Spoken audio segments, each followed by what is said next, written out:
Mrs. Barnes? Here. Mrs. Rogers? Here. Mr. Januso? Here. Mrs. Barney? Mr. Roach? Here. Mrs. Durig? Here. Solicitor Nichols? Here. Mr. Brett? Here. Mr. Lennon? Here. Okay, thank you.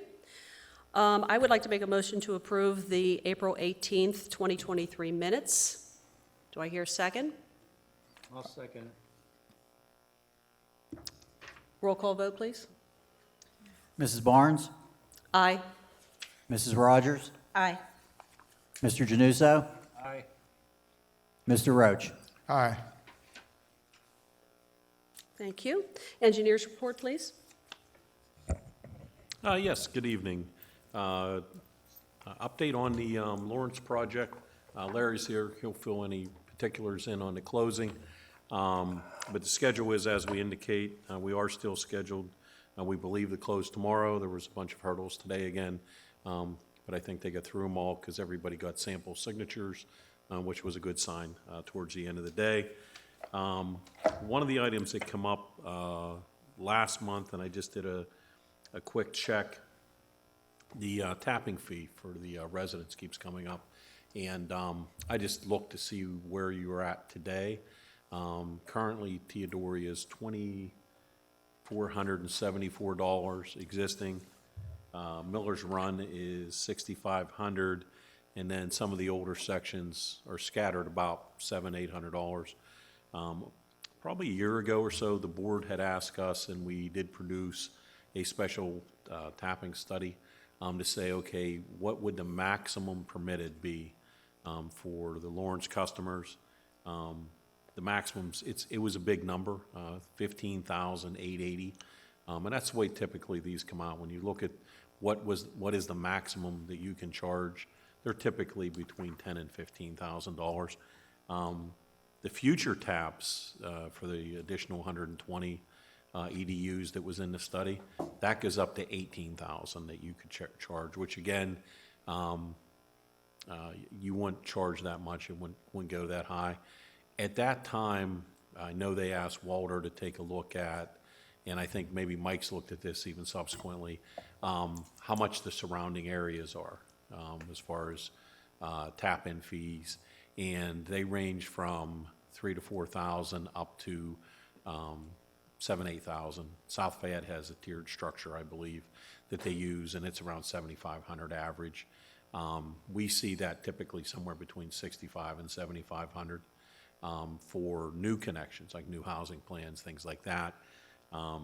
So a project like this, what had been discussed, and the board should think about over the next month, what you want the number to be, because we should set it. It's ripe to set it.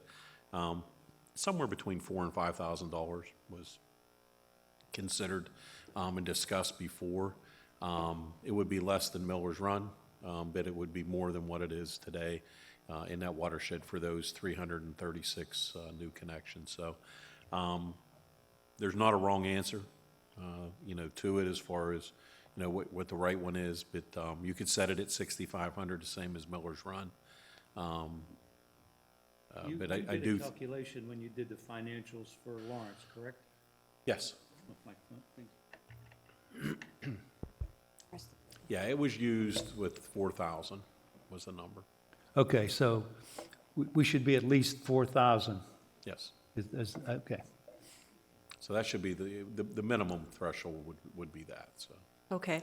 I know that on other areas within the township, we have debt service fees. Will there be any debt service fees required on this? Not currently. Okay. It's a level rate structure. The only one that stayed in place was Miller's Run because it was a large deficit that was already behind quite a bit, and the rest of the watersheds were paying. So it went down slightly, but then it leveled out for the life of it, because you still do have a borrowing on that that's going to need addressed roughly 10 years out. So, so that there was good reason to leave that in place at this point. So, Okay. At that, if that gets refinanced, you could possibly revisit it then, but under the current bonding, right now would not be a good time to try to do anything with that. Okay. So. Okay, so we're not making a decision today. We will probably need to discuss that amongst the board. Is it suggested that we have a committee for that? It would be a good idea to, over the next month, if you could assign a committee, meet and review the numbers and come back with a recommendation, so we can have it on next month's agenda with a value in there, so then the residents will know what that'll be, because it gives them about a year till they'd have to pay the fee, so. Okay. And we do want to get as much information out to the public, you know, the members of that community as possible. Any volunteers? Take a couple members. I'll do it. Dawn? Any other engineers? Roseanne? Sure. Okay. I like that. Thank you. Appreciate your being voluntold there. And then Larry, if you could come up and give the board an update on the pre-construction meetings, all that. Larry's managing the entire project, both of them, so you're gonna see a lot of letters from Larry, and he'll be at meetings whenever we gotta give updates and so forth, so. So currently, the contractors have been submitting shop drawings, so they're getting their materials ordered. That was part of that change order you approved last meeting. So they're getting the materials in hand. That's good. We do have the pre-construction meeting, the first one scheduled for the collection system Friday at 10 a.m. here at the Township Building. And we're attempting to schedule one with the Conservation District at 11 if we can, because they need a pre-construction meeting for the MPDS permit. That's this Friday? That's this Friday. Yep, yep. Plan contractor wasn't available to meet Friday. They requested Tuesday, so we'll meet with them Tuesday at 10 a.m., have their pre-construction meeting also. We'll issue the notice proceeds after the Penvest closing tomorrow, so we'll date them for Friday and send them to the contractors for signature, and that way they'll be signed and they'll be good to go there. I think that's pretty much it. We're working through there's some permits, sign-offs they need to sign off to take. They'd be the co-permittee for construction for different permits. We're working through that paperwork. We're gonna give Mike the updated construction drawings and specs, so he has everything in his office and set for his truck. So I did drop off a board mount that Mike will have at the office, so if any residents stop by, they can see where the sewers are going. They can see their house. It has an aerial map background, so. And we will request the contractors provide weekly update on where they're at, and then if we get a week of bad weather, sometimes we up that to every day at the end of the day, update the office, send Mike an email, and send us an email indicating, here's what the schedule was in for the next 2 days. We'll see how it goes with notifications, but we have changed because of how readily information's available. That way, you know, the authority can put it right on the website. We don't need anybody else disseminating out the information. It doesn't need to come through us. We have the contractors just post it to the authority, and then the authority can just grab that information and put it out to the public, because over the course of a year, the schedule is going to be fluid, you know, depending on the weather, depending on materials, things like that. They may tell us they're going to be on a certain block 1 week, and they may not get done because of circumstances in the field, but we want them to update the residents as fast as they can. Right. And they will, because it's a relatively small area, they'll get to know the residents pretty quick. Their superintendents and that, they're going to be there. They're going to be part of the community for a year, so they're going to, they'll get to know everybody pretty quick. Okay. So, From a high-level perspective, do we have a schedule just for breaking ground, or does that come after the pre-construction meeting? So the collection system contractor emailed today.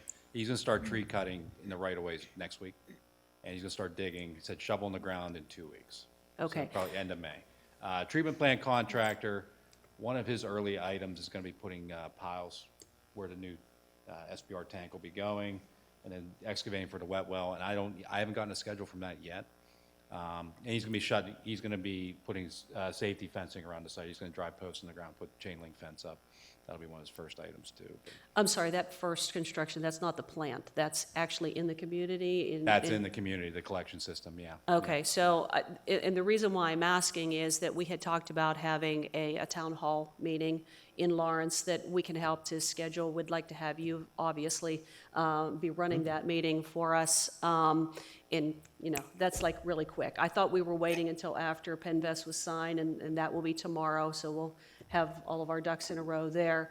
Can we turn around a meeting that quickly, or, I mean, I don't, we could at least get something on the website for sure to notify, you know, the members of the community there, but I'd like to have something. We need to schedule some kind of date there that Yeah, if you get the date, we can have the contractor be there. If you can get the same facility we used last time, yeah, Civic Building. yeah, use that, and then just set it up over an hour or so period, and they can come in and ask their questions. We do a short presentation, and they can see the schedule that they're presenting, so. The residents that attended last month, they did send me over a list of the questions, the most common questions that the residents had from Lawrence, so I can forward that on to everyone. This way, we can address exactly what they're looking, you know, to have answered. This way, we're not guessing, and we could, you know, make sure they're informed, so. I think if there's going to be tree clearing next week, something should go on the website by Friday. Yeah. Saying that, you know, at least alerting them to it's minor starting. activities starting now, and we're scheduling a town, you know, at least throw something, because they're going to see that and wouldn't have heard from us, and that won't be good. Yeah, Right. One other item, I know you probably are already on top of it, but sometimes overlooked are the police, to let the police know what your logistics are. In the past, I've, you know, experienced a couple of situations where the police don't get alerted right away, there's some issues or whatever. Just a nice courtesy, that's all. Yep. Okay, so I think what we'll do is we'll work with the township who has the administrative rights to the website, and at least on our front page, an alert, and then push them to the Lawrence Project tab so that they can see that these kind of things are going to be happening. And that, at least if it's on the website, it can give us some time to have the meeting, because I feel like we'll need to, one of the questions obviously is going to be the tap-in fee. So I would prefer for us to have at least a good handle on what that's going to be before that meeting. We'll make sure they provide written notice to the residents too. Okay, That they're gonna good. start, go around, we used to do door knockers, but post-COVID, some people got upset that people were putting things on their doors, so, but we'll make sure they reach out to the community as well for the impacted property, so they Okay. know, hey, we're coming, they just don't show up and they're there. so. Okay, very good. And we'll make that part of the pre-construction meeting, as well as notifying the police. That's one of our standard items that, if they're gonna close roads, et cetera, which in Lawrence, there is gonna be roads closed because some of the roads are so narrow, as they're working on them, they're gonna have to close them, so. Okay. Speaking of that, I do want to make a comment that the Cecil Township Municipal Authority website is the single authority piece of information, single source. However, I do know that there are some Facebook pages out there, you know, free speech, if you want to put whatever on there, but if people really want information about what's happening, that's where they get it, at CTMA website. Anything else? That's all I have. Anything And else, Larry? when are we going to plan to have that meeting, an information meeting for the public? Um, I know we talked about it in general, but Yeah. if we don't Get a date? get a week or something, you know, this next week or after Memorial Day or something, sometime soon, so that we can, Yeah, let's take a look here. They're already cutting trees next week, breaking ground, like first week in June? Yeah, I would say so. Yeah, I'm gonna open his email.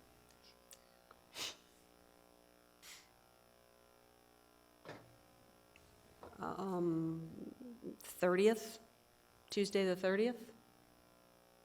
That's when they plan to start, May 30th. Start digging. Start digging. First bucket in the ground, Tuesday, May 30th. Okay. It seems like a really quick turnaround. We'll probably not have many attendees if we just set it for next week. No, Yeah, I wasn't advocating for that. Maybe the right time would be right after the 30th, you know, like a day or two later, because then once they see the dirt being moved, people get excited. yeah, that's true. They're gonna provide a schedule, so, when they provide the schedule, maybe the authority just send a letter out to the residents. That's what I was going to It's a suggest. If relatively worse came, small list. if worse came to worse, once we have the construction meeting on Friday, the pre-construction meeting, if they give us the schedule and whatever the streets are, we can at least send out letters to those residents where they plan on working first to get them the immediate notice, and then we can, you know, have the meeting and continue to notify people, but at least get the people that they're going to be working in the area notified, so. Okay. I will take the responsibility of calling for the Civic Association to see if we can get that on Tuesday, the 30th, if that date works for everybody. And then I'll get back to you if Good. we have challenges. Yeah, 30th is good. Yeah, good. Okay, That's actually a perfect night. okay.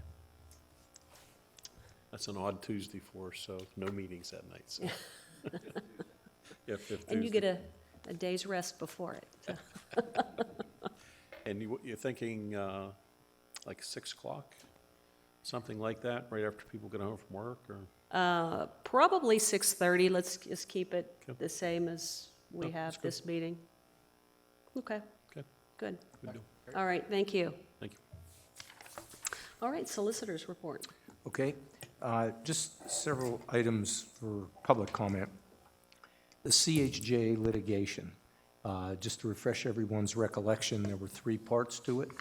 The first 2 have already been resolved. The first one was when our collective group of 5 municipal entities challenged a 100% rate increase of CHJA, which was then brought down to 20-some%. The second was we challenged the $28 million bond deal, which then was brought down to 8 or 9 million. The current litigation that's pending involves what came out of a forensic auditor's report, 2 items that the group has taken issue with, one being that there were annual payments being made by CHJA to Canonsburg and Houston, which are being challenged. In addition to that, a pension maneuver that was made, leaving all debt and liability with CHJA, the assets remaining with Canonsburg. Those are the 2 items that are being challenged. Those items were part of a complaint, the 3rd complaint that we have filed. That complaint was objected to originally by what was called preliminary objections. The Canonsburg-Houston folks eventually withdrew those and then filed another motion called judgment on the pleadings, which had to be litigated before the court. Court ruled in our favor. The pleadings are now closed, and we're in the discovery stage of the proceedings where we exchange interrogatories, depositions, et cetera. It took quite a long time because there was a retirement of a judge in the Washington County system. It changed some dynamics, but now we're in the discovery stage. I also wanted to point out that the court has ordered Mr. Vreeland as the mediator. He was the mediator in the other 2 pieces of litigation. He was appreciated, I think, by both sides. He's not in play yet because the court wants to see some discovery take place before the mediator gets involved. The mediator's costs, as with the first 2 pieces of litigation, will be split between the parties. And the only other item that I wanted to mention was that there has been I think some of you may be aware that there was an overture made by Pennsylvania American Water to purchase CHJA. That led to a bidding process that was done, overseen by PFM. PFM, as you know, does some consulting work for this authority for financing. Apparently, I don't know exactly where they are in the bidding process, but that's going to happen. Aqua is one of the companies that would be in play. Pennsylvania American Water wanted a meeting about a year ago where the chairman and the managers, the solicitor were invited to attend or asked to attend. We did. Pennsylvania American Water made like a presentation. Now Aqua has asked for the same. All the managers have been made aware. They would like to have the managers and the chairperson or vice chairperson or representative from each board present, which the board seemed to honor. And I know that Charlie Rosini from our office is trying to juggle dates, and it's been a little bit of a circus, but eventually that will probably happen. At the end of the day, and the reason I even bring it up at this point, is that the municipals have a veto power under the existing service agreement. If for whatever reason they don't want to do it, each municipal has a veto. So story for another day. But we were hopeful that if there is a sale, that there would be an opportunity, not directly but indirectly, to pay off our litigation. But that's down the road. So for right now, that's a quick overview on where we are with the litigation. And speaking of litigation, I think I mentioned to a few of you beforehand that Ms. McCullough's litigation that involved the authority is now ended. We confirmed that the expiration period for appeal with the Commonwealth Court has expired, and that matter is closed. The only other matter of litigation is the litigation that Ms. McCullough has that involves the township. We are not part of that. I want to also mention, and I talked to our chairman beforehand, that everything we have done with Ms. McCullough, all discussions have been in public meeting. We've had no executive sessions discussing her. Everything's been transparent. We collect what communications she makes, and we forward them to the board. Any of them that involve the police, we make sure that the police gets them, and that's where we are right now. Also, the personnel manual, y'all would remember that we've made progress with updating the personnel manual. We've had several committee meetings, one involving our chairman and vice chairman, several involving Mike and Shanna, and we're to a point where we have a final draft. I believe that Chris sent that out just for review purposes. We're going to reconnect with Aaron between this meeting and next meeting, and hopefully have a draft to circulate to everyone with highlights, not to make a decision right away, but to look at them in case there's any comment from the board, and eventually have an updated manual. Here, there is not collective bargaining. You don't have a bargaining unit to deal with, so that would be the end once you'd approve it. The last item I had is regarding the Lawrence project. You may remember from previous discussions, I look at it as this is under the category of property acquisition. We have three layers. You have the layer of the ratepayers generally in Lawrence, that we have had to take some of their properties via eminent domain. You have the layer of the plant site, and you have the layer of the ingress and egress to the plant site. Three general areas of condemnation, if you will.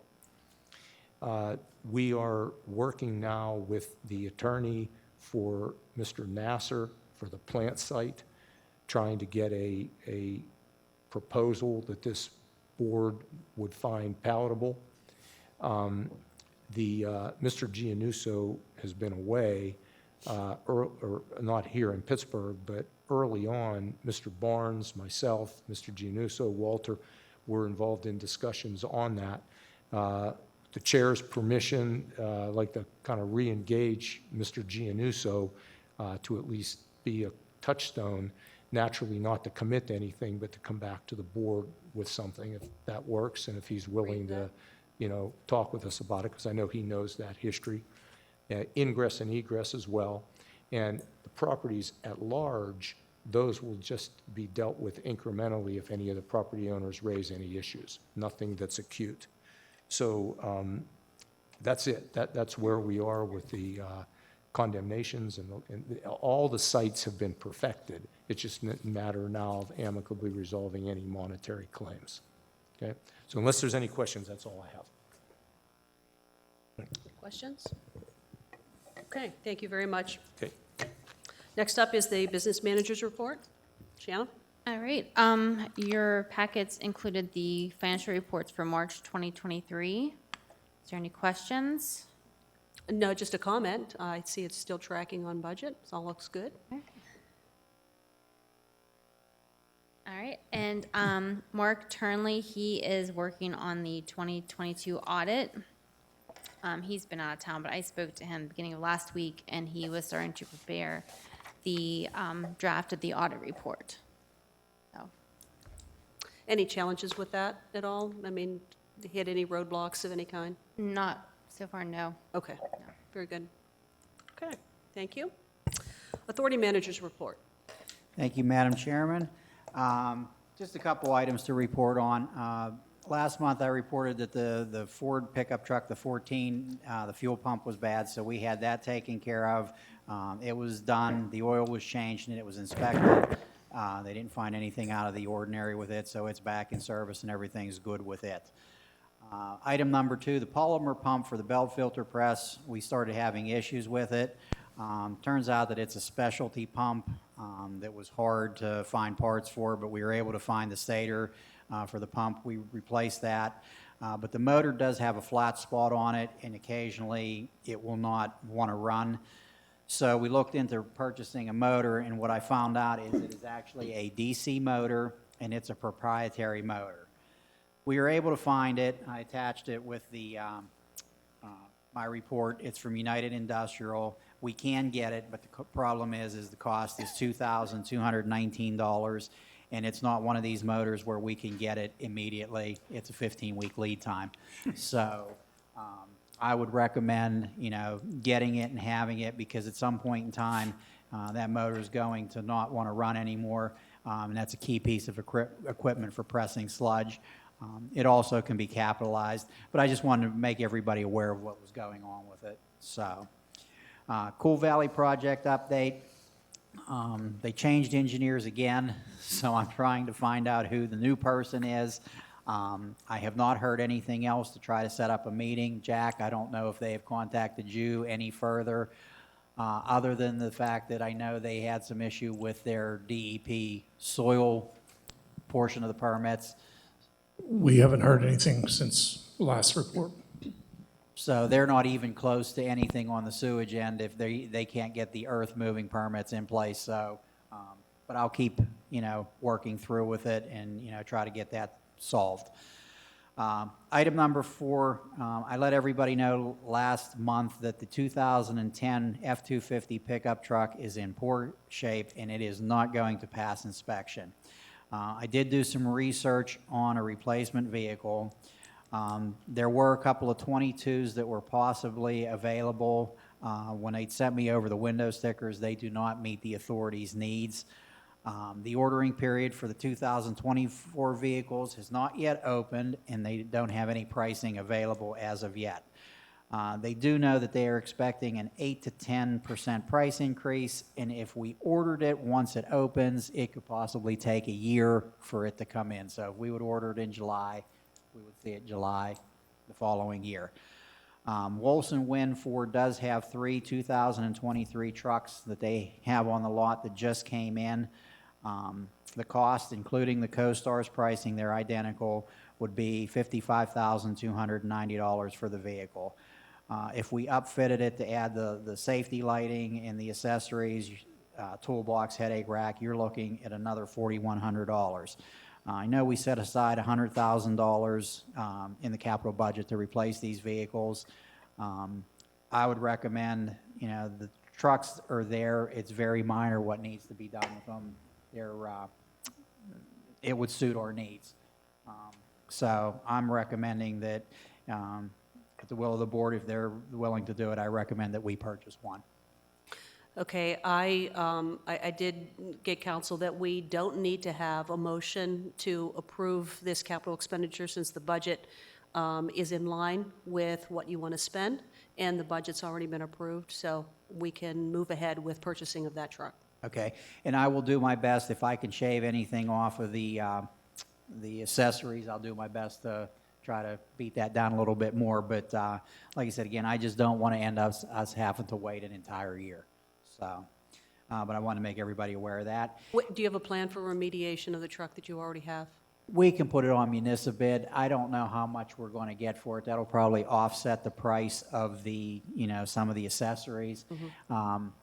I do know it runs, the four-wheel drive does work, so that'll make it attractive to somebody. It's just, the body and some of the other things, it's beyond us putting any money into it. Last item is we had an applicant for the part-time administrative assistant position. Shannon and myself did a preliminary interview with the candidate. She seemed to be willing to come in and work, and she does have some experience with customer service. I did give everybody a copy of her resume for review. Once everybody has a chance to review it, I would recommend that the Personnel Committee, we do a second interview, and then we can possibly, once they meet her, if they're acceptable, we can make an offer. Okay. I think Roseanne Rogers, myself are still part of that committee, so we'll discuss that interview process, and the actual position is already also in the budget for salary, so we can move forward probably before the next meeting and just do a ratification, that's the word. Yes, thank you.